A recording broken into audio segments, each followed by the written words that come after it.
Welcome for a new video, and this video is all about how to make the best move each move. It's all about having plans, ideas, and know the right principles. I will tell you how. And this is the Sicilian defense. A double-edged opening, but I think very good in order to explain the key principles of how to play the best move each move. Here my opponent has the idea to go f4. A very aggressive setup, already creating a weakness, but trying to advance f5 at some point. And here already I play the move g6, and my idea is to prevent f5 for my opponent at all costs. Otherwise it will be a very bloody and messy fight. And here already I control the f5 square twice. This is my plan. First I fianchetto, because I already control this square. My opponent gives a check, and here how to block it? Well, you can put your knight in between, you can put your bishop in between. But if you put your knight in between, the escape route of your bishop is blocked, and the knight doesn't belong on the d7 square. It should be on c6. Having the more active approach here, and the knight here also blocks the protection of the f5 square. Exactly the opposite of what I had in mind. So of course I block with the bishop, and the theory is to go back here and then play bishop c6, going to the right square, and the bishop has a good future here. Instead my opponent decided to trade bishops, and now the question is, how do I capture back? Again, if I would capture with the knight, I am not protecting the f5 square. So what do? Queen takes, protecting the f5 square, and at the same time the knight belongs on c6, having control over the center. From d7 it would only support the e5 square. Very important. My opponent castles, and here I develop my knight to the right square. My opponent plays the move d3, opening up for the bishop to develop. And how do I continue here? I could develop my knight here to f6, but then I have less control over the f5 square. Maybe it's already an option right away, but I think at the moment it will lose a pawn. But my opponent could really prepare this move, and f5 will come sooner or later, and my knight is a bit of a sitting duck. So there's another option. What's a way to also protect the f5 square? Yes, e6.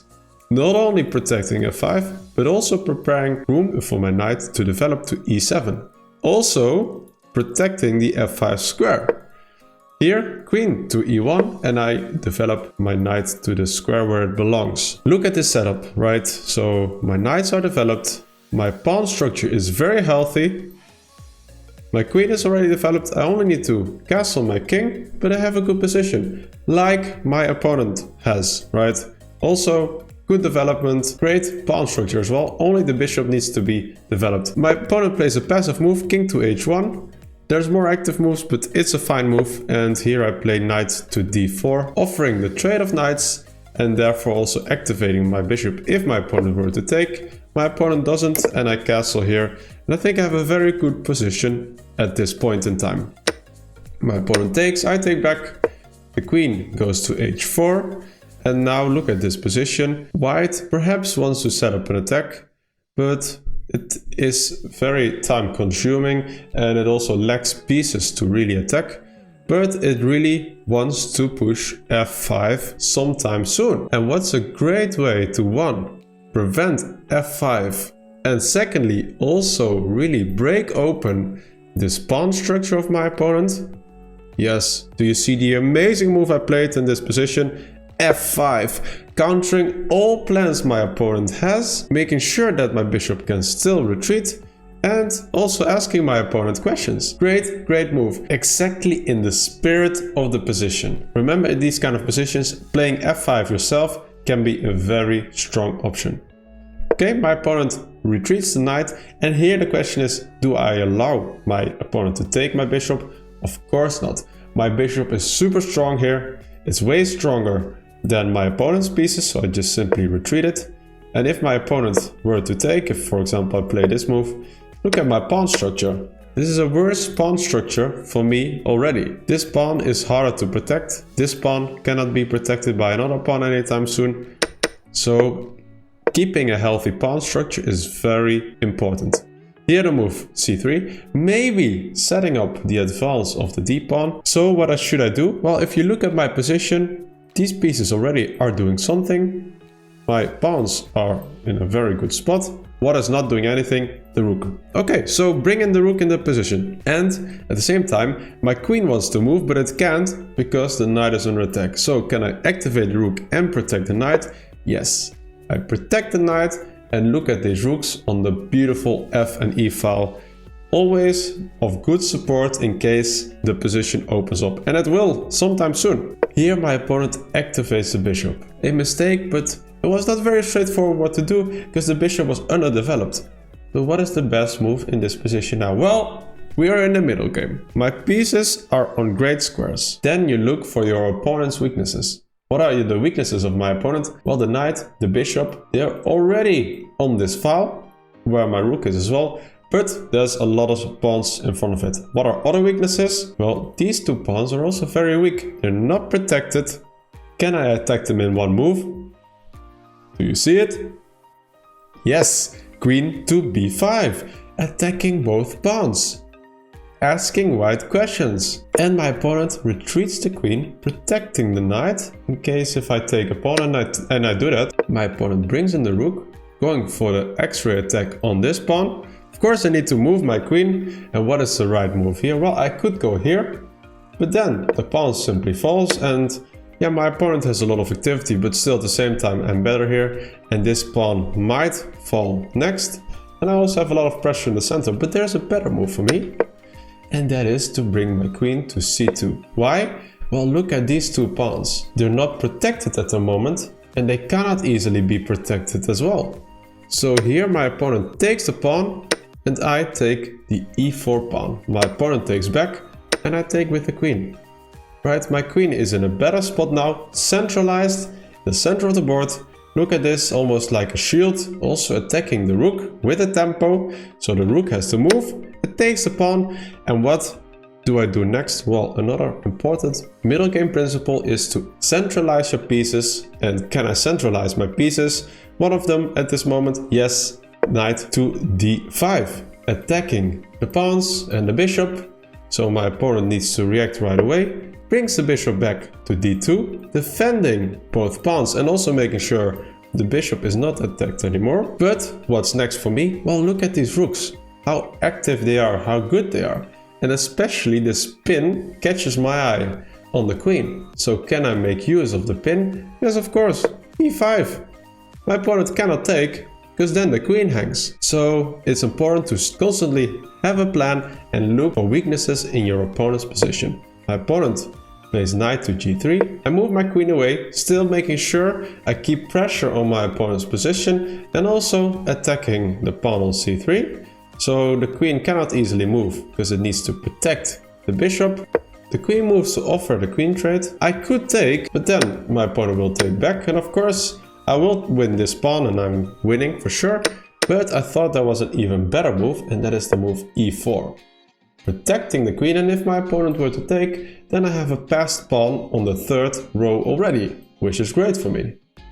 My opponent decides to take, which gives a question mark. Why? Well, when you're worse, you would like to keep your pieces on the board, and especially your queen, because now it becomes a bit easier for me to convert this position. And of course, I take back the queen, and at the same time I'm attacking this pawn now twice. My opponent needs to defend. And now what's a great move for me here in this position? Well, again, I look for weaknesses in my opponent's camp. This bishop is weak. It also protects the back rank here. It's not protected, and ideally I would like to push this pawn as well. So it would be ideal if I could have my knight on c4. So I'm looking for weaknesses, and I'm looking for ways to get my pieces to better squares. c4 for my knight would be a good square. So the best move for me is simply knight to b6 and going here next. There's nothing my opponent can do about it, right? Because this would simply hang the rook.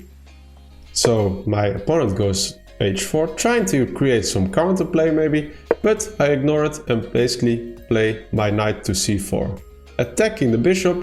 And of course my opponent needs to act. It does. Here there's multiple good moves. I can bring in my rook right away, but I thought if I first take the bishop and then bring in my rook, and I have a tempo on the knight, it's not defended, and I'm also attacking this pawn, so it wins me another pawn. Of course, my opponent moves away the knight. I bring in the rook, and after a check from my opponent, well, the question is, how do you defend? I could block with the bishop, but there's two big downsides. First, I'm not attacking this pawn anymore. Secondly, this bishop is now pinned by the rook, so it's not doing anything anymore. So instead, I bring back the rook, keeping an eye on this pawn, and the rook needs to move. Well, my opponent decides to take. Not sure if that's the best move, but okay. Of course I take back with the king, always keeping an eye on this pawn. And my opponent tries to create counterplay over here, but little too late. First I play the move c4, preparing for another pawn push. Well, here my opponent would like to advance, but I can simply put my rook behind it. So my opponent tried to be smart and put the rook behind the pawn. But I forgot that the rook was also having a defensive purpose, and that was the defense of the c3 pawn. And I made sure to not block the check with my bishop, so my bishop is free to take this pawn, and I do. I attack the rook right away, and my pawns are free to go. My opponent tries to really win this bishop here, but do you see a great move? Well, like, if you move the bishop, then this pawn simply hangs, which we don't want. There's a way better move. We can protect the bishop like this and also attack the rook. And my opponent decided to take, and here resigned because there's no way to prevent the progress of the pawn, and my opponent lost. Guys, so if you want to play the best move every single time, be aware of the key principles in the opening. Pawn in the center, develop your pieces king to safety. Make sure you have a plan. Look for your opponent's weaknesses and make sure you have a good pawn structure. Very straightforward and very difficult to do. Alright guys, good luck in your next game. Apply these principles and see you next time. Bye bye!